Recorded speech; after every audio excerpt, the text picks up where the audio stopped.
Hello everyone. Time ಸೀರೀಸ್ನಲ್ಲಿ ಹಿಂದಿನ part 4 ವಿಡಿಯೋದಲ್ಲಿ method of semi ಎವರೇಜಸ್ 7 years information ಕೊಟ್ಟಾಗ ಯಾವ ರೀತಿ ನಾವು ಪ್ರಾಬ್ಲಮನ್ನು ಸಾಲ್ವ್ ಮಾಡಬೇಕು ಅನ್ನೋದನ್ನು ನೋಡಿದ್ವಿ. ಈ ಒಂದು ವಿಡಿಯೋದಲ್ಲಿ 8 ಇಯರ್ಸ್ ಡಾಟಾವನ್ನು ಕೊಟ್ಟಾಗ ಯಾವ ರೀತಿ ಸೆಮಿ ಎವರೇಜನ್ನು ಕ್ಯಾಲ್ಕುಲೇಟ್ ಮಾಡಬೇಕು ಅನ್ನೋದನ್ನು ನೋಡೋಣ ಅಂತ. ಈ ಒಂದು ಮೆಥಡ್ ಮೇಲೆ ಪ್ರತಿಯೊಂದು ಪ್ರಾಬ್ಲಮ್ಮು ಕೂಡ ಕ್ಯಾಲ್ಕುಲೇಷನ್ನು ಬೇರೆ ಬೇರೆ ಇರೋದ್ರಿಂದ ಪ್ರತಿಯೊಂದು ಪಾರ್ಟ್ ವಿಡಿಯೋವನ್ನು ನೀವು ನೋಡಿ. Problem for the following time series find the trend value by the method of semi ಎವರೇಜಸ್. Year ಮತ್ತು ಪ್ರಾಫಿಟನ್ನು ಕೊಟ್ಟಿದ್ದಾರೆ. ಇಲ್ಲಿ ನಾವು ಇಯರ್ ಎಷ್ಟು ವರ್ಷದ್ದು ಕೊಟ್ಟಿದ್ದಾರೆ ಅಂತ ನೋಡೋದಾದ್ರೆ ಟೋಟಲ್ಲು 8 ಇಯರ್ಸ್ ಇನ್ಫಾರ್ಮೇಷನ್ ಇದರಲ್ಲಿ ಇದೆ. ಕ್ಯಾಲ್ಕುಲೇಷನ್ ನೋಡೋದಾದರೆ ಫಸ್ಟ್ ನಾವೇನು ಮಾಡಬೇಕು ಅಂತಂದ್ರೆ ಈ ಒಂದು ಡಾಟಾನ 2 ಪಾರ್ಟ್ಸ್ ಆಗಿ ಡಿವೈಡ್ ಮಾಡಬೇಕು. 8 ಇಯರ್ ಇರೋದ್ರಿಂದ ಇಲ್ಲಿ ಮಿಡಲ್ ಬರೋದು ಯಾವುದು ಅಂತಂದ್ರೆ 2013ವರೆಗೆ ಒಂದು ಪಾರ್ಟ್ ಆಗ್ತೈತಿ ಆ್ಯಂಡ್ 14ದಿಂದ 17ವರೆಗೆ ಒಂದು ಪಾರ್ಟ್ ಆಗುತ್ತೆ. ಈ ಹಾಫ್ದು ನಮ್ಗೆ ಏನು ಬೇಕು ಅಂದ್ರೆ ಮಿಡಲ್ ಇಯರ್ಗಳು ಬೇಕು. ಹಾಫ್ದು ಮಿಡಲ್ ಅಂತ ನೋಡೋದಾದ್ರೆ ಇಲ್ಲಿ 4 ಇಯರ್ಸು ಫಸ್ಟ್ ಪಾರ್ಟ್ ಒಳಗಿದೆ, ಸೆಕೆಂಡ್ ಪಾರ್ಟ್ ಒಳಗೂ ಕೂಡ 4 ಇಯರ್ಸ್ ಇದೆ. ಮಿಡಲ್ಲು ಅಂತಂದ್ರೆ ನಮ್ಗೆ ಯಾವುದೋ 1 ಇಯರ್ ಮಿಡಲ್ ಬರೋದಿಲ್ಲ. ಬದಲಾಗಿ ಏನಾಗ್ತೈತಿ ಅಂತಂದ್ರೆ 2012 ಮತ್ತು 11 ಇದರ ಮಿಡಲ್ ಬರುತ್ತೆ. ಹಾಗಾಗಿ ನಾವಿಲ್ಲೇ ಒಂದು ಕಾಲಮನ್ನು ಹಾಕೋಬೇಕು.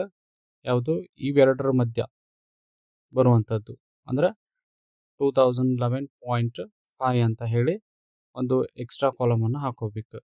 ಅದೇ ರೀತಿಯಲ್ಲಿ ಇಲ್ಲಿ ನಾವು ನೋಡೋದಾದ್ರೆ ಸೆಕೆಂಡ್ ಪಾರ್ಟ್ದಲ್ಲಿ ಕೂಡ 2015 ಮತ್ತು 16 ಇದೆ.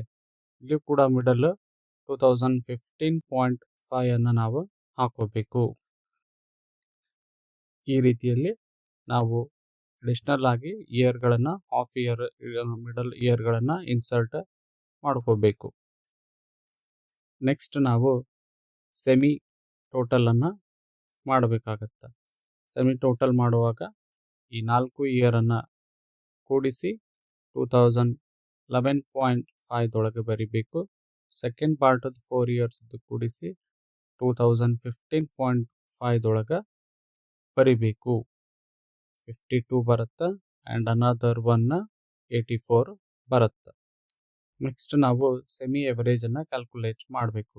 ಸೆಮಿ ಎವರೇಜು ಫಸ್ಟ್ ಕೇಸ್ ಒಳಗೆ 52 divided by 4 13 and second 84 divided by 4 21 ಬರುತ್ತೆ. ಇದಾದಮೇಲೆ ನಾವು ಟ್ರೆಂಡ್ ವ್ಯಾಲ್ಯೂಗಳನ್ನು ಕ್ಯಾಲ್ಕುಲೇಟ್ ಮಾಡಬೇಕು.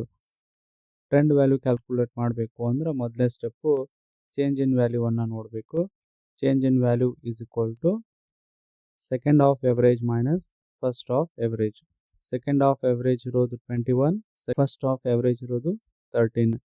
21 minus 13 is equal to 8. Change in ಇಯರನ್ನು ಕ್ಯಾಲ್ಕುಲೇಟ್ ಮಾಡಬೇಕು. Second half middle year minus first half middle year. Second half middle year ಅಂದರೆ 2015.5, first of middle year ಅಂದರೆ 2011.5. 2015.5 minus 2011.5, change in year is equal to 4 years. Increase per year is equal to 8 divided by 4 is equal to 2 per year. ಪ್ರತಿ ವರ್ಷ increase 2 trend value calculate ಮಾಡುವಾಗ ನಾವು already semi average ಏನು calculate ಮಾಡಿರ್ತೀವಿ ಅವುಗಳನ್ನು first ಹೆಂಗಿದಾವೋ ಅದೇ ಥರ ಬರ್ಕೋಬೇಕು. 2011.5ಗೆ 13, 2015.5ಗೆ 21. ಇಲ್ಲಿ ಒಂದು ಅಬ್ಸರ್ವ್ ಮಾಡಿ, ನೀವು increase per year already calculate ಮಾಡಿರಿ. ಇನ್ಕ್ರೀಸ್ ಪರ್ ಇಯರ್ ಎಷ್ಟು 2 ಐತಿ. ಇದನ್ನು ನಾವು ಏನು ಮಾಡಬೇಕು, ಹಾಫ್ ಇಯರಿಗೆ ಎಷ್ಟು ಇನ್ಕ್ರೀಸ್ ಆಗೈತಿ ಅಂತ ನೋಡಬೇಕು. ಹಾಫ್ ಇಯರ್ ಇನ್ಕ್ರೀಸ್ ಎಷ್ಟು ಅಂತಂದ್ರೆ 1. ಒಂದು ವರ್ಷಕ್ಕೆ 2 ಪಾಯಿಂಟ್ಸ್ಗಳು ಅಥವಾ 2 ಪ್ರಾಫಿಟ್ ಇನ್ಕ್ರೀಸ್ ಆಗೈತಿ ಅಂದ್ರೆ ಅದನ್ನು ಹಾಫ್ ಮಾಡೋದು. 2 ಡಿವೈಡೆಡ್ ಬೈ 2 ಅಂದ್ರೆ 1. ಹಾಫ್ ಇಯರ್ಲಿ ಇನ್ಕ್ರೀಸ್ ಎಷ್ಟು ಅಂದ್ರೆ 1 ಅಂತ ಅರ್ಥ.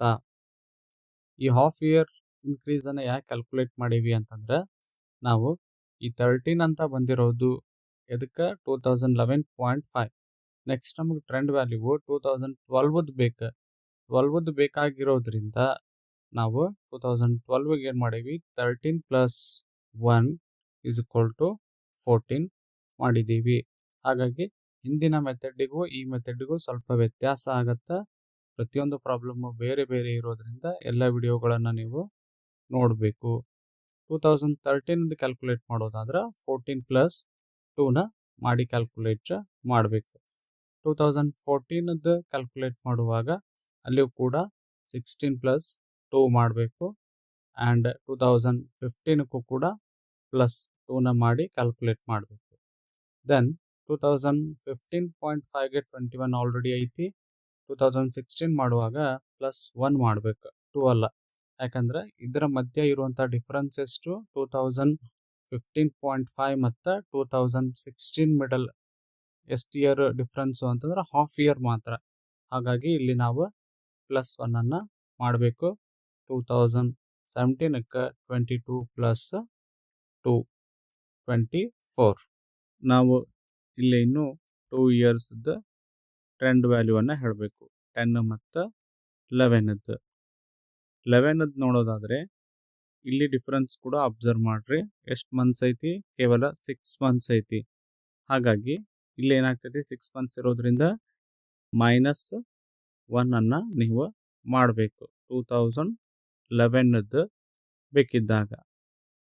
13 - 1 = 12.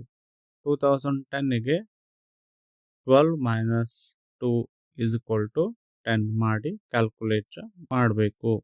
ಇನ್ ಕೇಸ್ ಗ್ರಾಫ್ ಹಾಕೋದಕ್ಕೆ ಹೇಳಿದಾಗ ನೀವು ಇಯರ್ ಮತ್ತು ಪ್ರಾಫಿಟ್ ಒರಿಜಿನಲ್ ವ್ಯಾಲ್ಯೂಗಳನ್ನು ಯಾವ ರೀತಿ ಕೊಟ್ಟಿದ್ದಾರೋ ಅವನ್ನೇ ಹಾಕ್ರಿ.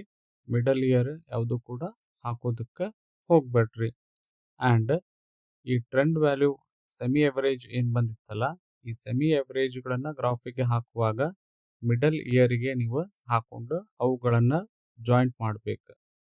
ಅಷ್ಟು ಮಾಡಿದ್ರೆ ಗ್ರಾಫ್ ಕಂಪ್ಲೀಟ್ ಆಗುತ್ತೆ. ಗ್ರಾಫಿಕಲಿ ಹಾಕಿದ್ರೆ ಈ ರೀತಿಯಲ್ಲಿ ನಿಮ್ಗೆ ಬರುತ್ತೆ. ಮಿಡಲ್ ಇಯರ್ ಆಗಳಿತ್ತು 11.5 ಇತ್ತು. 11.5ಗೆ 13 ಇತ್ತು. ಅದನ್ನು ನೀವೇನು ಮಾಡ್ಬೇಕು, ಇಲ್ಲಿನೂ ಕೂಡ 11.5 ತೊಗೊಂಡು 11.5ಗೆ 13ಅನ್ನು ಮಾರ್ಕ್ ಮಾಡ್ಕೋಬೇಕು. ಗ್ರಾಫಿಕಲಿ ಈ ರೀತಿ ರಿಪ್ರೆಸೆಂಟ್ ಆಗುತ್ತೆ. ನೆಕ್ಸ್ಟ್ ವಿಡಿಯೋದಲ್ಲಿ ನಾವು 9 ಇಯರ್ಸ್ ಇನ್ಫಾರ್ಮೇಷನ್ ಕೊಟ್ಟಾಗ ಯಾವ ರೀತಿ ಕ್ಯಾಲ್ಕುಲೇಟ್ ಮಾಡಬೇಕು ಅನ್ನೋದನ್ನು ನೋಡೋಣ. ಚಾನಲನ್ನು ಸಬ್ಸ್ಕ್ರೈಬ್ ಮಾಡಿ, ಲೈಕ್ ಮಾಡಿ ಮತ್ತು ಶೇರ್ ಮಾಡಿ. Thank you.